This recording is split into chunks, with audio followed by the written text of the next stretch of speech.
Good morning, friends and neighbors and loved ones. This is Steve Sparks with another edition of Celebrating Democracy. I want to pick up where I left off yesterday with my mom's experience and my father's experience in Long Beach, California when they first got married. Judy and I were visiting Long Beach a few years ago, and we go there from time to time. I really feel the presence of my family there. The Sparks family began in Long Beach, California in 1940 when my mother uh, got on a train from St. Paul, Minnesota, and made that long journey out to Long Beach to be greeted by my father. They were married and they had the most wonderful uh, first year together, and then life changed. And with that, I'll start with the story I wrote while I was visiting Long Beach a few years ago. To help with this conversation, to help you understand where I was at that time, put U.S. Navy Memorial Foundation in your search engine. Bring that up, and I think you'll follow my story and feel the presence during that time so long ago. First, I'll read you the quote from the website.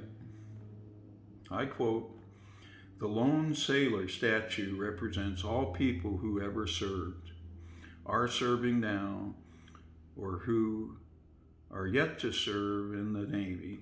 The lone sailor is a composite of the U.S. Navy Blue Jacket, past, present, and future. He's called the lone sailor." I never emotionally connected with my father's U.S. Navy career until researching and writing my book, Reconciliation, A Son's Story, in 2011. I didn't know Dad well until long after he passed away in 1998.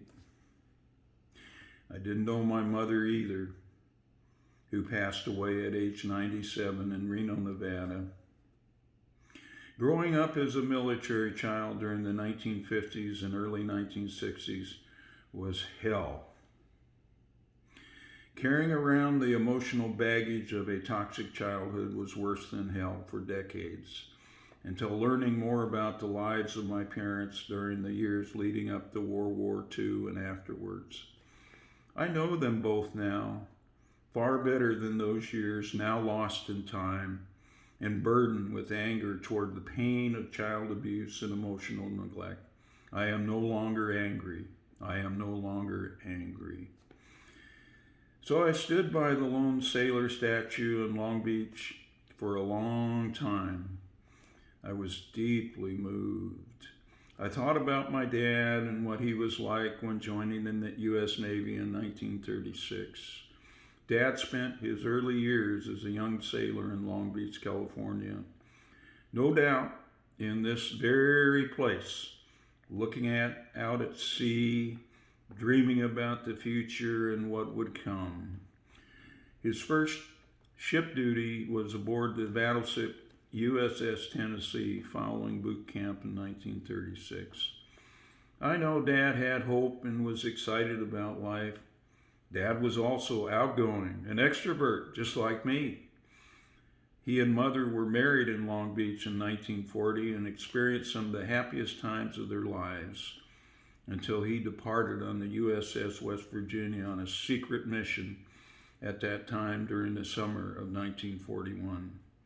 My oldest brother, Jerry, was born in 1941, September, 3 months before the Japanese attack on Pearl Harbor on December 7, 1941. So I thought about my own U.S. Navy service during the 1960s and felt really close to my dad. I felt his presence while reading the engraved memorial bricks at the lone sailor statue's site. I also thought about my dad's final words in his own written account discovered after my book was published. I thought about it while he was standing on Ford Island in Pearl Harbor on December 7, 1941. After abandoning ship and swimming for safety after the USS West Virginia was bombed, he and his shipmates watched the battleship USS Arizona and other ships from the U.S. Navy Pacific Fleet engulfed in flames and smoke and said, "People like myself go on, but that wouldn't take a book." I am proud of my father, Vernon, and all the lone sailors who served. I am very grateful to have been inspired to write this book, which provided the personal strength to start my own journey of healing and forgiveness. So I take a deep breath. I think about that time, and I think about if my dad had not returned, I wouldn't be here. And so many millions and millions of men during that time went to war, and they had no idea if they will return. The mothers often were pregnant, or they held babies like my mother,